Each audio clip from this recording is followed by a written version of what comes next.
लोगोफोर नोंथांमोन आं मोनसे चंद्रयान 3 नि आपडेट होनो नागिरदों। नोंथांमोना सानदों आं माने फेस केम फैयाखै मानो मोखांखौ दिन्थियाखै। नाथाय लोगोफोर नोंथांमोन आं खिन्थागोन माने आइ फ्लु जादों। नोंथांमोनाथ' गासै इंडियाव आइ फ्लुनि खौरांखौ मोनगासिनो थादों। बे आइ फ्लु जानायनि थाखाय माने आं मोखांखौ दिन्थिनायनि कन्डिशनाव गैया। मेगना गोजा जादों। बेनिखायनो आं नोंथांमोननो फेस केम लाबोआखै। नो डाउट नोंथांमोन आङो फेस केम गैयाबाबो मोखांखौ दिन्थियालासेनोबो नोंथांमोन आङो चंद्रयान 3 नि मोनसे आपडेट लाबोनो नागिरदों। बे आपडेटआ आं जाय भिडिअखौ नोंथांमोननो लेन्डिं खालामनायनि सिगां आरो उनाव खालामनो बे भिडिअ नङा। जास्ट मोनसे आपडेट आरो बे आपडेटखौ होदों इसर'नि चेयारमेन एस सोमनाथ बिथाङा मा आपडेट होदों आरो जाय आपडेटआ गासै बुहुमाव थानाय जौगा सिरिनि जेसेबां स्पेस एजेन्सि दङ बै स्पेस एजेन्सिफोरखौ माबायदि आसरित जाहोदों गोमोहाब होदों खाफाल हमनो गोनां बाध्य खालामदों बेखौ नोंथांमोना आइडिया होनो नाजागोन। बे टेक्न'लजिया माखासे हादरफोरनियावबो गैया बेबायदि जों खौरां मिथिनो मोन्दों। रासियानि रसकसमस, इउएसएनि नासा, जापाननि जाक्सा, चाइनानि स्पेस एजेन्सिफोराबो बेबायदि टेक्न'लजिया गैया जों बेबायदि मिथिनो मोन्दों। स' मा टेक्न'लजि बियो बेनि सायाव मोनसे इन्टारभिउआव एस सोमनाथ बिथाङा माबायदि फोरमायदों बेखौनो आं नोंथांमोननो खिन्थानो नागिरदों। थारैनो नोंथांमोना माखासे साउन्ड खोनादों जानांगौ माने सस्रमानि गाबनाय, थेवब्लाबो नोंथांमोना एसे धैर्य हमना खोनासंबानो जाबाय।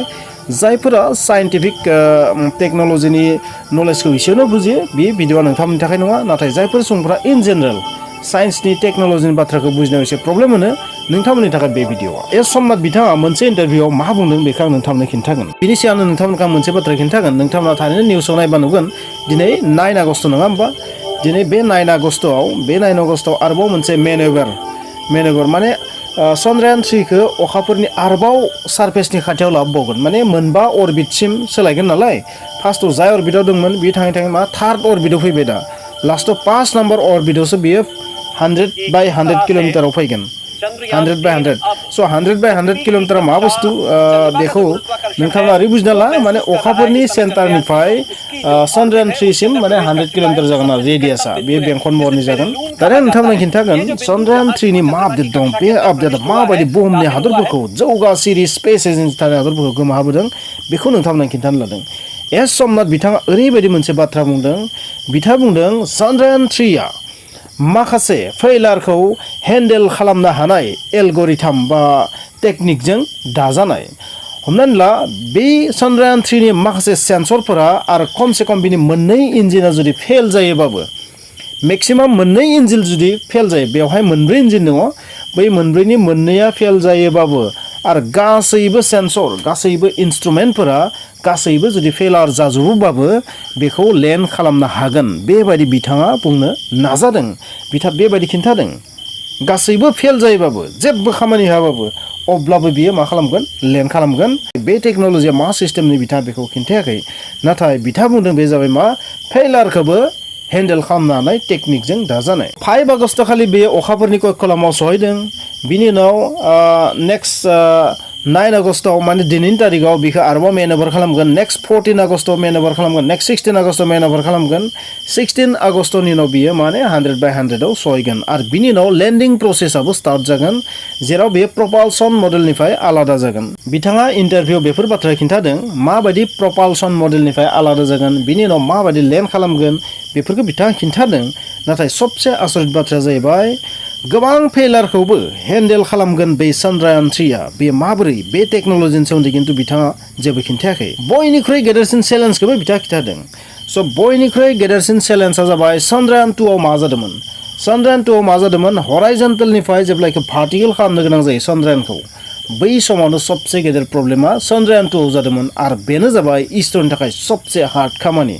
मानोना जेब्ला प्रपालसन मडेलनिफ्राय आलादा जागोन चंद्रयान 3 विक्रम लेन्डारा जेब्ला प्रपालसन मडेलनिफ्राय आलादा जागोन अब्ला मा जागोन बियो हराइजन्टेलि खारगोन।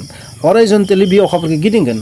बै हराइजन्टेलै थांनाय चंद्रयान 3 नि विक्रम लेन्डारखौ भार्टिकेल खालामनायानो जाबाय सबसे गेदेर प्रब्लेम आरो बेनि थाखाय बेवहाय थानाय जि इन्जिन दङ मोनब्रै माने रकेट होनना बुंगोन आं बेखौ मा फायार खालामनांगोन जाहाथे मा जायो बियो स्ल' जानानै बिखौ आरोबाव मेनेभार खालामनानै मासे मेनेभारनि उनाव बिखौ थोंगोर खालामनाय जागोन बेफोर बाथ्रा खिन्थादों।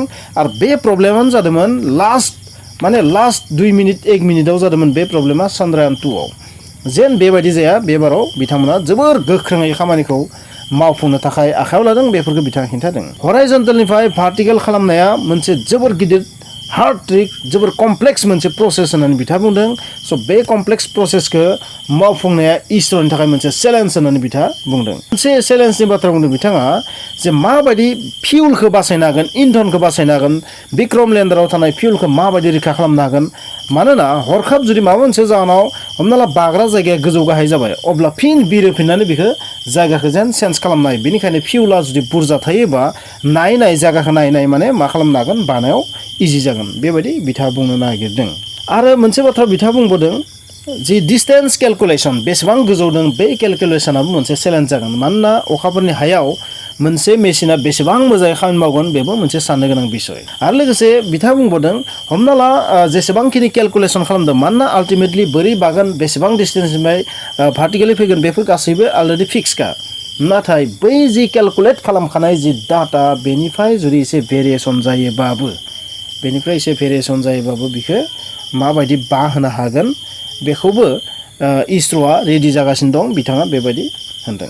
नासायाबो आसरित जे माखासे सेन्सरफोरा इन्सट्रुमेन्टफोरा फेल जानायनि उनावबो बेयो लेन्ड खालामगोन।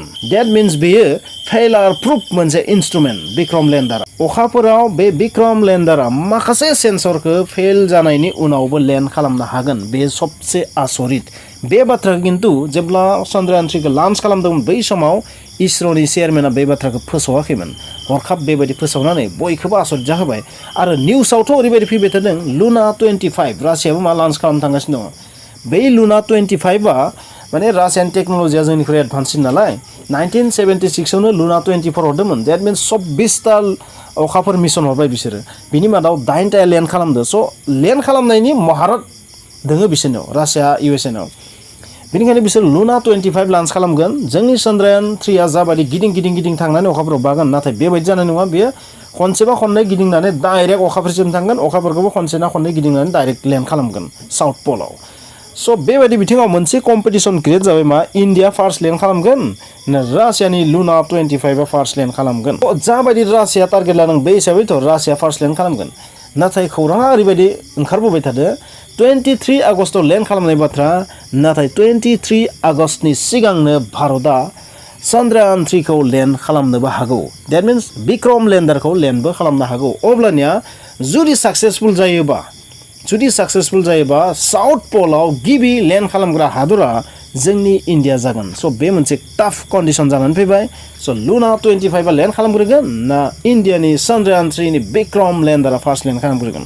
आरो फ्रेन्ड्स दिनै मोनसे जारिमिनारि सान। बे जारिमिनारि साना मा दिनै 9 आगस्ट। दिनैनि तारिखआवनो 1945 मायथाइयाव इउएसएआ जापाननि मोनसे सिटि नागासाकियाव प्लुट'नियाम बेस्ड मोनसे बम होदोंमोन। आरो बे बमनि मुङा जाबाय फेटमेन। बे जोबोर गिदिर बम। आरो बे बमनि एटाकआव माबायदि अबस्था जादोंमोन नागासाकि सिटिया बेखौथ' नोंथांमोननो बुंनानै फोरमायनो गोनांथि गैया।